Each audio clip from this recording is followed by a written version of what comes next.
Hello and welcome back to the Baggies Podcast YouTube channel, where of course we're giving you all the latest news, views and opinions on all things Albion. Back again today with another match preview for you, taking a look at Saturday afternoon's clash between West Bromwich Albion and Middlesbrough at the Hawthorns, which kicks off at 3 o'clock.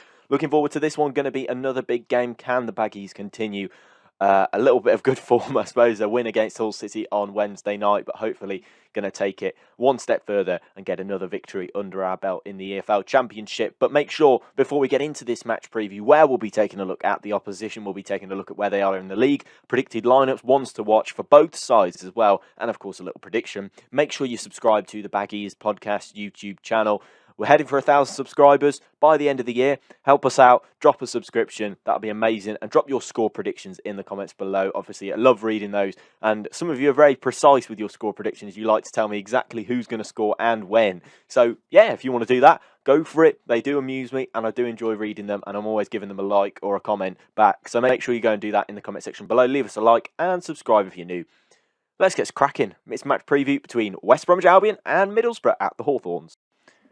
So, of course, let's get straight into this match preview for the game on Saturday afternoon between West Bromwich Albion and Middlesbrough. So, obviously, it's going to be another big game in the Championship for West Bromwich Albion. 14th place Middlesbrough visiting the Hawthorns. Neil Warnock's coming under a little bit of scrutiny and pressure from the Middlesbrough faithful at the moment. Obviously, a couple of Middlesbrough fans have want him out. Well, I say a few Middlesbrough fans have want him out. So, yeah, this game's a big chance to pile on pressure. Obviously, a lot of Albion fans will remember a famous Neil Warnock game where Albion played in the Battle of Bramall Lane, which, of course, Neil Warnock was the manager for that, with so many red cards and suspensions and injury faking and stuff like that. So, yeah, it's probably a big moment, really, in Albion fans' mind where Neil Warnock was playing was the manager in a game against West Brom for Sheffield United. But yeah, Middlesbrough not doing great this season, but not really doing awfully either. 14th in the league with 21 points. So yeah, they've kind of been just sort of mid-table, just that sort of thing, really. They've got the squad, I feel, to challenge it into that playoff position. I'm looking at their squad now. Obviously, we'll go over a predicted lineup and the ones to watch for their side in a little bit. But there's certainly scope in there for some players to go, and carry them towards the playoffs. So yeah, the top scorer at the moment is Andras Sporar, who signed just in the summer from from Slovenia and for the Slovenian international side from Sporting Lisbon. So yeah, he's been doing quite well, scoring the goals for them. In particular about Middlesbrough, they've been doing just kind of okay. I guess that's the sort of way to put it across, really. Not doing fantastically, but Sporar's been got 3 goals so far this season. I suppose he's their top scorer. Matt Crooks as well with 3 goals as well. Paddy McNair's coming in with a couple of goals as well. So is Josh Coburn. And, of course, so is Uche Ikpiatsu, who signed from Wickham in the summer. So, yeah, Martin Piera as well as a player that I look at and think, he should be a dazzling talent in the Championship, but hasn't quite kicked on. So he's playing for Argentina at the Summer Olympics as well. So, yeah, there's plenty of players in there that I'm kind of thinking, they should be doing some damage in the Championship, but it just hasn't happened for them. In terms of goals scored so far this season for Middlesbrough, let's take a little bit at the stats. They've scored 18 goals, which lands them in 14th place, which is, of course, their league position at the moment. In terms of possession, they're not a side that massively likes to keep the ball. Is 17th in the league for possession, bagging 45.8% of that possession in there as well. So, and for past success, they're 16th in the league. So, not really ones for massively keeping the ball and holding on to that possession, really, for Borough. So, yeah, not been great from that perspective for them. So, yeah, I feel like we're going to expect a little bit of counter-attacking football if Middlesbrough can, but they're going to be tough and hard to beat. They're Neil Warnock's their manager. They're going to be giving 100% and certainly putting in the shift that West Brom fans will probably expect from a Neil Warnock side. But yeah, they're not doing massively well at the moment. But one area they are doing okay in is aerials 1 per 90, which is currently where they sit in 10th place with 24.6 aerials 1 per 90 in there as well. And then shots per game, they're 5th in the league with 12.6 shots per game on that one as well. So yeah, very interesting for Middlesbrough, and yeah, kind of just digging out these results and just claiming as many results as they can, really, by just playing functional football and counter-attacking football and all that kind of jazz. They scored 18 goals so far in the Championship, keeping the ball relatively well.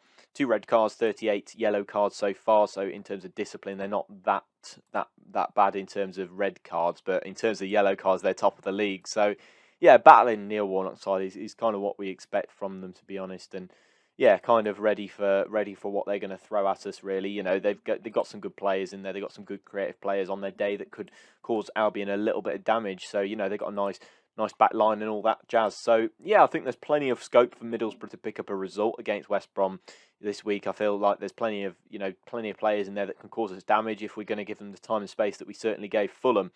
Trying to get the attacking intent from from Middlesbrough. They do have quite a lot of their attacks, that are quite mixed and quite a lot down the right hand side as well, along with the left hand side, and kind of mixed where they try to attack from. So yeah, it's kind of going to be just functional football from Neil Warnock's Middlesbrough, just trying to get those results. And so far they've found it quite difficult. They're not a massive team for passing, but they are a big team for dribbling. They're 4th in the league for that as well, 8.9 dribbles per game for them.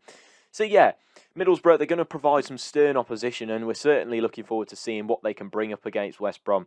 Obviously they've been doing okay this season, but they certainly have got the personnel to challenge for a playoff position. That's my opinion anyway. But yeah, in terms of their predicted lineup, it'll be coming up on the screen just about now.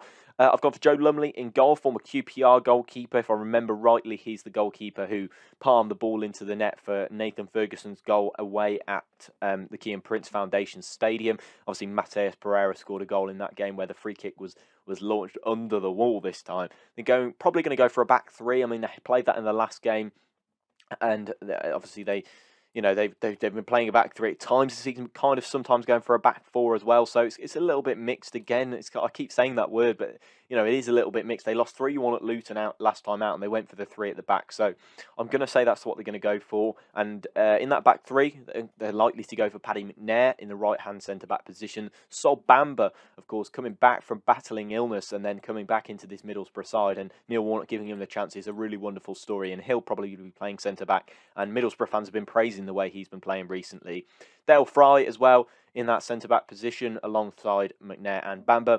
Then in the wing-back positions, there's Mark Bowler and also Marcus Tavernier, and a centre midfield pairing, a real workman-like midfield pairing of Johnny Howson and Matt Crooks, of course, their joint top scorer this season, Matt Crooks, that is.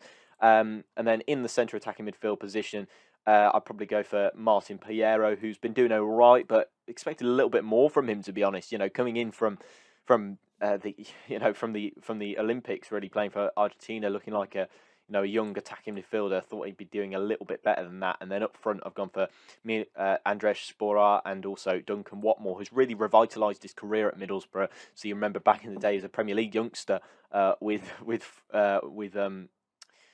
Sunderland at the time. So yeah, that's the sort of lineup I think they're going to go for, and they're looking all right this season so far, Middlesbrough, but yeah, just don't really know 100% what to expect from them, but we're hoping for a good game. And yeah, in terms of ones to watch or a star man, if you like, I'm going to pick Marcus Tavernier, who I think has played really well so far this season, and has always looked to threat when he's playing for Middlesbrough against West Brom. Obviously, Middlesbrough are a team that I think we lost to last time they were at the Hawthorns. Ashley Fletcher scoring a wonder goal, late on in the game. But yeah, Marcus Tavernier is a player that I really do remember playing quite well. So if he's playing in that wing-back position, he's certainly somebody who can provide an attacking threat down that right-hand side for Borough. So yeah, definitely watching out for that is something that we're going to have to do. And yeah, in terms of Middlesbrough, it's kind of going to be counter-attacking football, just expecting them to play functional football and try and get in behind West Brom, trying to just keep solid at the back and try and just keep going, really. So yeah, that's sort of what I'm expecting from Middlesbrough. They're a mid-table team, but we're looking forward to seeing how West Bromwich Albion will get on in this particular game, which is, of course, the channel that we're meant to be talking about. We, of course, like to go into detail about our opposition as well. That's always something that we like to do as well. But yeah, let's crack on and take a look at who we think is going to start for West Bromwich Albion. Of course, going to be an interesting pick with so many different changes coming in last time out. Is it going to stay the same? In my opinion, this is what the lineup should be. In goal, Sam Johnston, a back 3 of Matt Clark, Carl Bartley returning from suspension, and Shemi Ajayi. However, I wouldn't feel too aggrieved if Cedric Kipre came in, because I thought he did all right. Yes, he was allowed time and space by the Hull attackers, but I do think that he's got the ability to play in this division, and I think he did quite well last time out, so I wouldn't be completely aggrieved if he came in instead of Ajayi in this game. But I've gone for Ajayi to return to the side. The wing-backs, I've gone for Connor Townsend, and I've also gone for Taylor Gardner-Hickman. He won't go for Taylor Gardner-Hickman because he has to bring Darnell Furlong in, because he decided on his lineup in probably mid-July, and certainly if you're not in it then you're certainly never going to be in it. So I'd go for Gardner-Hickman because he did such a fantastic job on his debut the other day. I spoke about it in the Matchday vlog, which you should check out if you haven't already. I just think he did really well, and I feel he should be still in this lineup next week. Then, in the centre of midfield, I've gone for Jason Malumbi and Robert Snodgrass, who have both done really, really well. Snodgrass played quite well against Hull, and then Malumbi, I just feel like he should come back into the side. I mean, Livermore did really well to win the ball back for their goal, but I just feel like if Middlesbrough are going to flood that midfield, you do need an extra bit of legs in there, and I don't think Livermore is particularly that. He does work hard, and I really do appreciate that, and I can't knock him for it. However, I think that Malumbi would do a really good job against Middlesbrough with their midfield three, of course. Then as a front three, I've gone for Karlan Grant, Callum Robinson and Grady Diangana. I don't think Diangana will start because he just looks a lost figure under Valérien Ismaël at the moment. He just does not look the same player that we've seen at the Hawthorns. Callum Robinson in the middle, I thought he was quite bad, to be honest, against Hull City, but I would still stick him in the lineup. And of course, Grant, the goal scorer, on the left-hand side. That's my predicted lineup. Let's take a look at who I think is going to be the star man for West Brom, or the one to watch. And that is certainly going to be Taylor Gardner-Hickman, considering his performance last time out. If he plays anywhere near to the capabilities that he played the other day, I certainly think he's in for another man of the match performance. Yeah, that is what I'm going to go for the lineup and the ones to watch for both sides. Now time for a little bit of a prediction, where I'm going to go for a 1-0 scoreline for West Bromwich Albion, and I think the only goal of the game is going to come for Karlan Grant as well. He's going to cut in off that right-hand side, and he's going to blast one in the bottom corner later on in the game. We just know how it's going to work now. It's 1-0 to West Bromwich Albion. That's my score prediction. Let me know yours in the comment section below. But that does bring me to the end of this Baggies Podcast YouTube channel match preview, of course, exclusive here on YouTube. So make sure you're subscribing if you want to stick around for more of that. But that does bring me to the end of the preview. I'll see you in the next one. Goodbye.